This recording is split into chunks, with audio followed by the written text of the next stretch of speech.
All right, everyone around the world, thank you and welcome to this great, important occasion. Today is the day that so many people have been waiting for. Professor Maros, one of the finest artists from northern Uganda, Lira City to be exact, who represents the region, is out with an album named the White Sun Album. And the album is set to come out today. In this album, we are yet to find out from Professor Maros, but from what I know, it has about 12 songs. My name is Maros, and we are going to take you through a lot of questions that we've been giving to Professor Maros. He has been accompanied by so many other friends and artists, also inclusive. I can see Swanky and Jma 13K in our midst. I know so many other artists will also be joining in shortly. For now, I want to show you the kind of people that we have here. This is Marina Palace Hotel, is where we are. And anybody outside there, you can join us as we do this launch and the press conference live and as it's supposed to be. Let me start from the guest himself, Professor Maros. Yeah, man. How are you doing? I'm doing very good, very much. How has it been? Been quite tiresome, but finally we are here. White Sun Album. Finally, we are here. The White Sun Album is the reason we are here. We have been accompanied by Jma 13K, who is also here. He's the only old man out putting on a black suit and black shades. Jma, yes. I always call you Walter. How are you? I'm good, Mr. God. What brings you to the press conference of the album launch for White Sun album? I thought I should really be here to support a brother and a father, of course, in the music industry. I just came through and felt like this is something important. Yeah. Thank you so much. I also have here Swanky. Swanky is, I've been interacting before we started this with her. I told her she's one of the most beautiful ladies in the music industry, in the region and the whole country. Swanky? Is it Swanky? What's her name? Swanky. Swanky. Yes, Swanky. What brings you to accompany Professor Maros? I had to be here by all means to support a brother, to be there for a brother. Yeah. Just as you, so there are so many other people here. I can see promoter Alphabets and so many beautiful ladies here. You who is following us live on Facebook and on YouTube channel, let those questions keep coming in because we are going to run through a couple of questions here. And I want to start straight away this very press conference by asking Professor Maros a simple question. Who is Professor Maros? Professor Maros is Maros Caesar Atine, son of Olekatidi, son of Pastorina, son of Bala, Kola District. Started music in 2011. This is 2024. I've been in this game So now. basically that is 13 years. Of course, yeah. As you can see, I already look very almost very. I've taken long in this industry. So 13 years and still counting. Glory to God. Do you have lenses on those glasses or is it just a design? Because you told us you're really old. No, my eyes can still see very well. I can still read even from a distance. I can see that is myself on your chest, my brother. So yeah, this is just. Do I look better like these people? Now let me take it off. Yeah.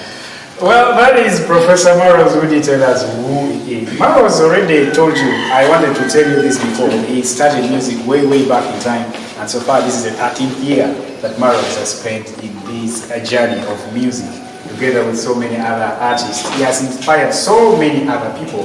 But previously we all knew, or we all know, that Professor Maros has been releasing singles. Single after single after single, and he has been a master of consistency when it comes to releasing songs. But the year 2024 started, and Maros, I think in one of the interviews I had with him, late or early this year, late last year or early this year, Maros, actually, I think I was one of the few people who got to know about Maros planning to bring out an album. Now, Maros, Yeah. why did you decide that, you know, I'm tired of singles, I have to bring in an album at this particular moment? Why all this long, and why is it that you felt it's nice for you to do it at this time? I realized that it's important to give 1 or 2 months of my year, of the 12 months we have in a year, to to work on something that is going to last the whole year, and I can rest or be doing some other things. So, but back those days I had to release a song, and then after a month people are asking for more. After a month they hear this one, they say they want more. So I realized that that was really not working. So I also borrowed a leaf from these other international artists. You know, these guys can release over 20, 30 songs in a year. Burna Boy, for example. So I said to myself, why don't I release 12 songs in a year? 2024, I release 12 songs. That's one song per month in this year. So that I can just sit, relax, maybe we do the promotion, so my fans can have a variety to enjoy. I will again get back around this time with another album for next year. So that relieves me, it takes away a lot of burden from me. So those who have been asking something new, now I'm giving you more than one, more than two, more than three. I'm giving you Trello. That's enough for you this year. Now, Maros, you talk about Burna Boy and so many other already established artists, those big name stars in music here in Africa. And you now say you also want to go their way. What makes you feel that you have grown, or how much have you grown in music? I just want people to pay attention to White Sun album. Some of the songs, I think 2 of the songs have come out, and I can tell you that one is just, I should say, tip of the iceberg. But study the White Sun album and you will hear and agree with me why I'm very confident about going international, because now 13 years I have nothing to be doing here, trying to, now the industry needs to have some gaps created. So I'm trying to pull myself really hard, I'm trying to push myself way forward, and it is very possible. I think it's so easy. The music we do has no difference with what the other international artists do, the people that we hear about. Remember, they say when we go out and perform, for example, even across East Africa, we perform there as internationals. Now, it's no longer about quality. It's even, I was telling Atinker, I said, Atinker, do you know that the videos you make, that Amazon app makes for you, that video is of international standard. The reason why people still demand that you go to Kampala or go to Nairobi and do a video from there, it's all in the mindset. It's like when people, if a white man does something, they tend to trust it more than when a black person does it. You get?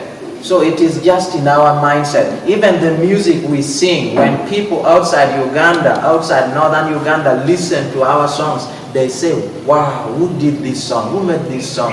But our people here, the mentality is that nothing good comes from home.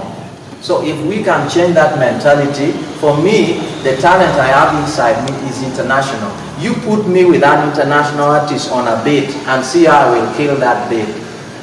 Simple. So Maros is promising you guys that he needs a battle with Burna Boy or someone else internationally. Now you talked about trusting our own brand. Yeah. In this album, one of the songs that I had a chance to listen to, Kolache, which is just moving in my mind, and one of my best friends, Motorola, I think that is his finest song of the year. That song was done from Kampala, right? Yeah. Why did you decide to do some of these songs outside now, if you really so much trust our brand? I trust our brand so much, and in the 12 songs that I have released, that I'm going to be releasing, about a half was produced from here by our local producers. However, they have certain limitations. For example, I think one will have to submit something just as we talk now. I've seen the message showing that he has submitted the 2 songs that were remaining from the album, so due to certain conditions. But I trust our brand so much. Remember, even if we go to Kampala, sometimes these people produce, people like Andy Music, you know, those are our people. And so I have stopped thinking about northern Uganda. So when I produce in Uganda, I feel like I'm still producing in northern Uganda. If Chameleon comes here and Brozibit makes for him a song, he should start saying, oh, I've gone to a weaker side of the region and worked with a smaller producer. No, the music Brozi makes, the music Lazo Brazen, the music Mr. D, or anybody Beats Boy makes is as good as anyone.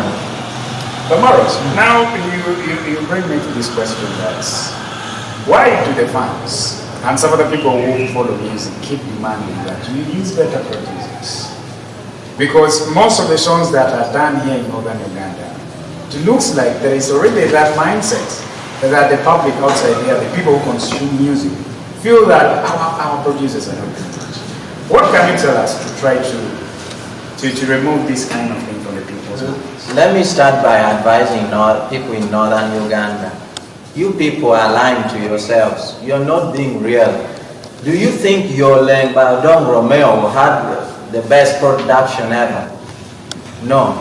But do you know how far that song has gone? Maybe it's because that is our tradition. It doesn't matter. Now we have to bring our tradition out. The music we do, the music I do here in Lano is my culture, is our way of singing, is our way of production. So do not force me or my producer to produce like Dr. Dre. Dr. Dre produces for the American culture.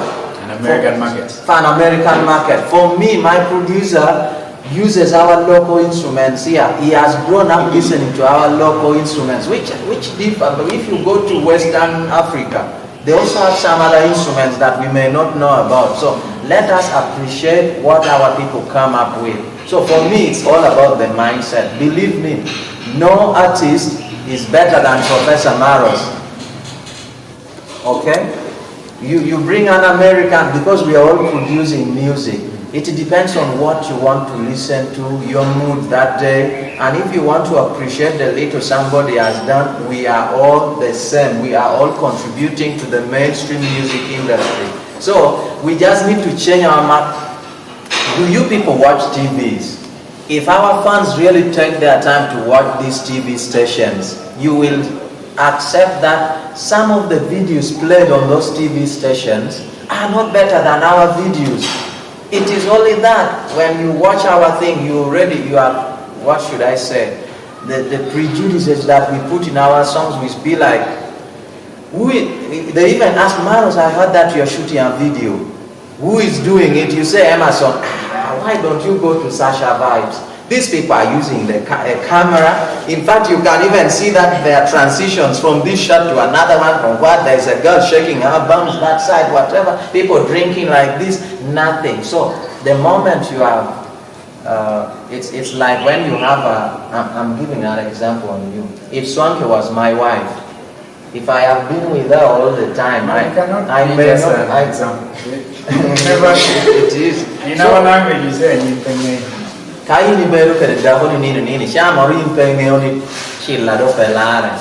So I think it's because our people and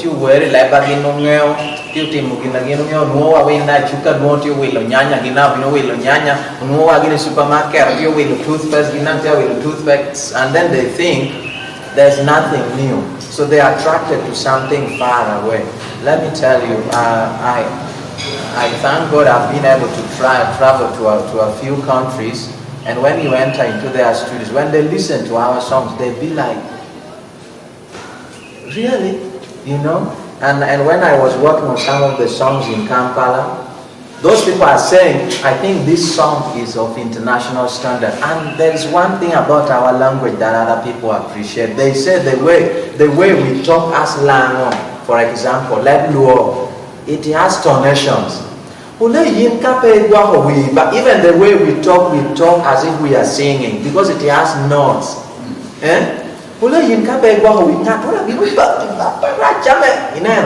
That is already singing. So for us, as if God created us to sing, because even the way we talk as if we are singing. Right. We are the best. Maros, yes. We shall get back to the issue of your music and northern Ugandan music at large.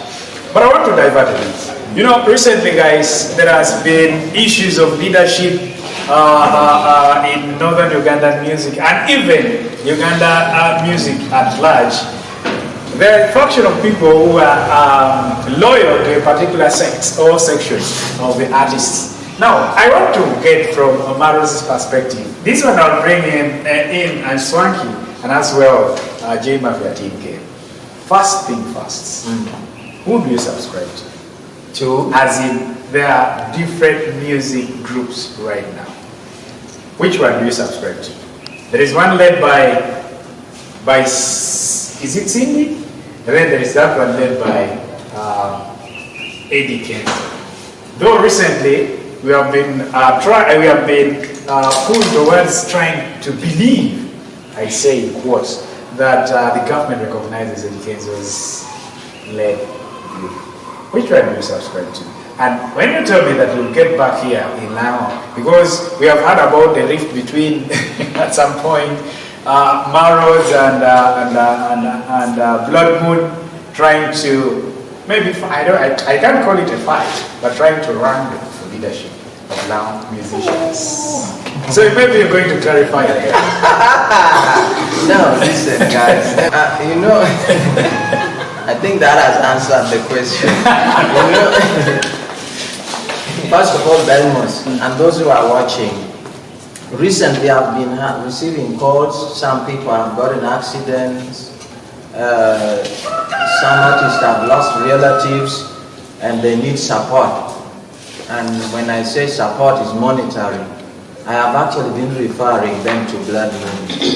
And I'm doing that because I feel what brought me to the music industry wasn't leadership.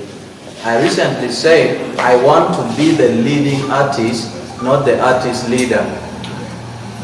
That is better for me. That is where, in fact, I prefer to be called the leading artist rather than the artist leader, including Swanky. Just be the leading artist. That means people appreciate what you do as a musician, not as a... Maros, let me get from Swanky's perspective. Now, Swanky... I haven't finished. Let me finish. And so, the rank about leadership, the government needs to recognize all musicians because we are all contributing to the sector. And if you ask which one I subscribe to, I think first of all, the division was uncalled for. It is very, very unfortunate that we have got into a stage where we need to talk about which side do you belong. I think the government should now form a body and stick by it. If it is this one, stick by it, because for me, there was a time, and I still believe up to now, Oma sits there at the National Theatre, you know, an office given by government. They sit there, and there, if you look through the value chain or the leadership chain, Oma sits there. So for me, in Uganda now everything is very predictable. I know how associations start. Association starts today, promising so much, money comes in, the top dogs eat the money, and then after a year or so, you hear a different story. So and so has eaten the money and they have run away. Let us again reorganize and create another association. This time, this one will function. This time we are dealing direct with so and so. This time we are dealing direct with what. So I think Parliament needs to come in and help us here. This is not a fight of personalities. It's not a fight of who is big, who is small. We want something that is now consistent. We are tired of joining associations. This one comes, the other time it was all of you should leave your small associations, join women.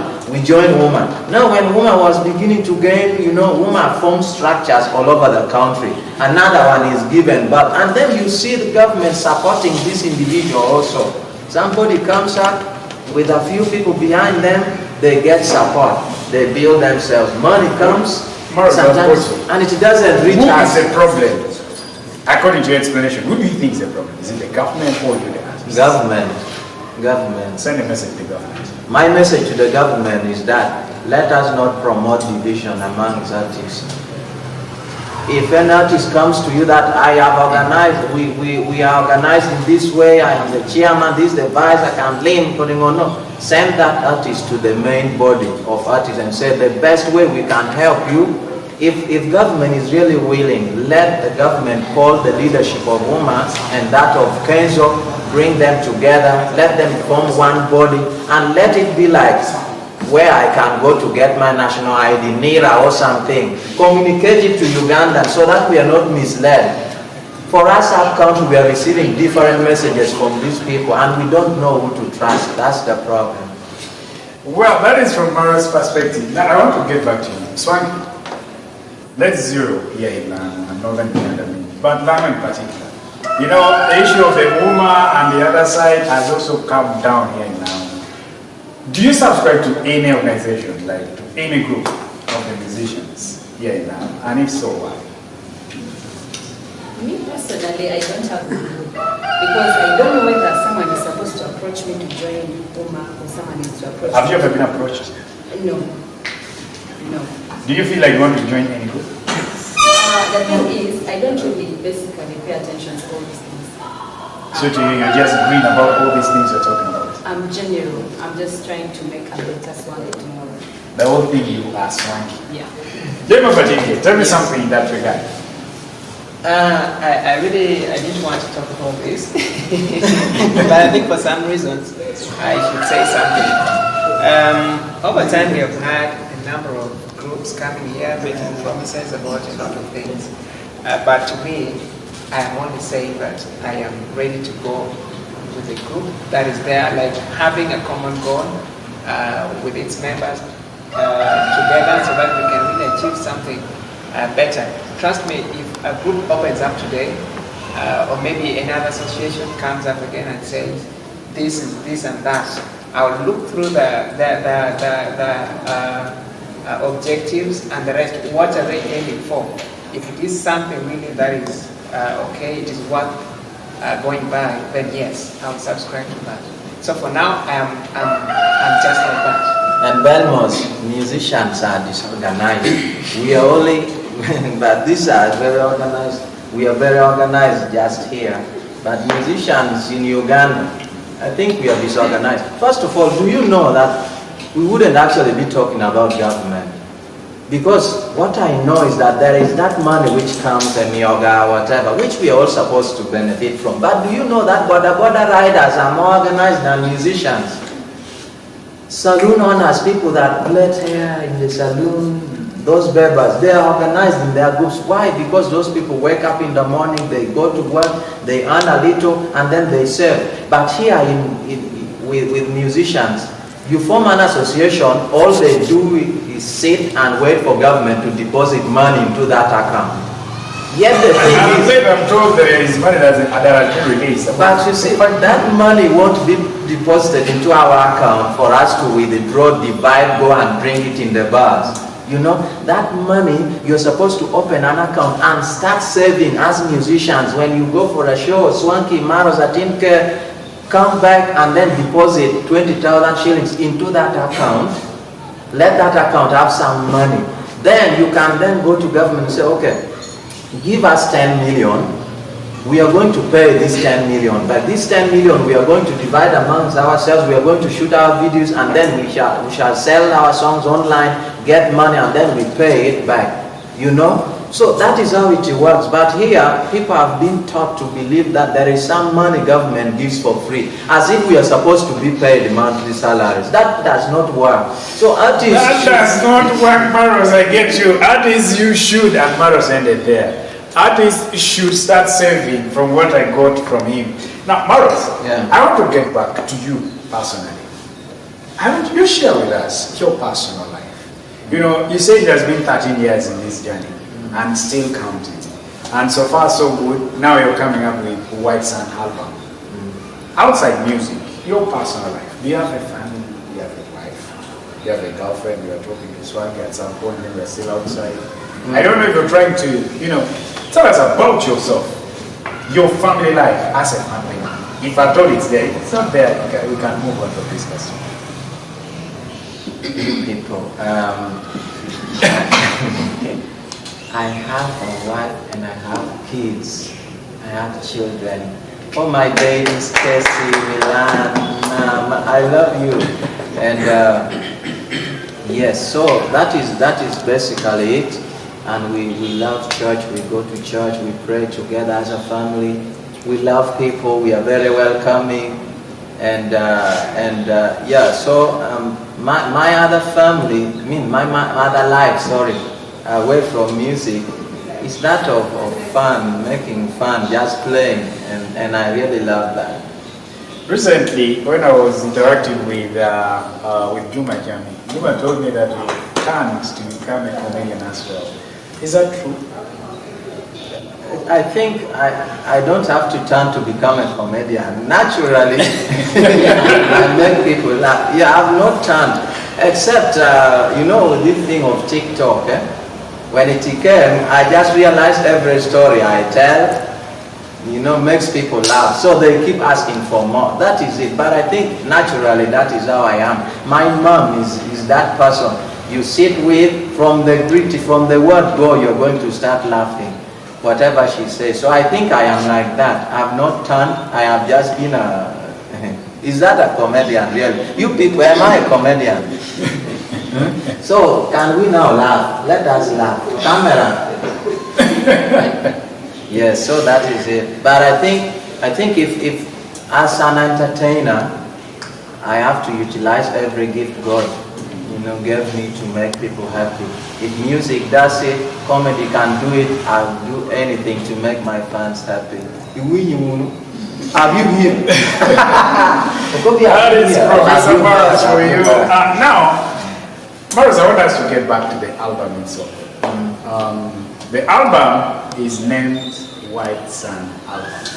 We're going to start from there. Why did you choose to name your album White Sun Album?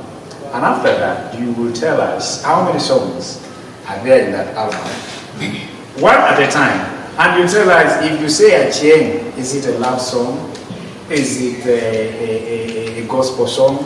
Is it something like that? And the genres of all these songs. Together with the producers that worked on this song, because you told us earlier that about more than a half of these songs were done by our local best producers here. So maybe we get straight to the album. Now, you is watching us. This is a time that you have to tune in, or you have to pay much more attention, because we are going to talk about this very particular album and all the songs that are in.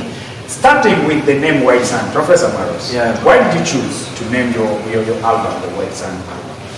The previous album that I did was during lockdown, and I called it Pandemic Album, because we were in lockdown. We were that time Corona, so I chose Pandemic just to help me remember.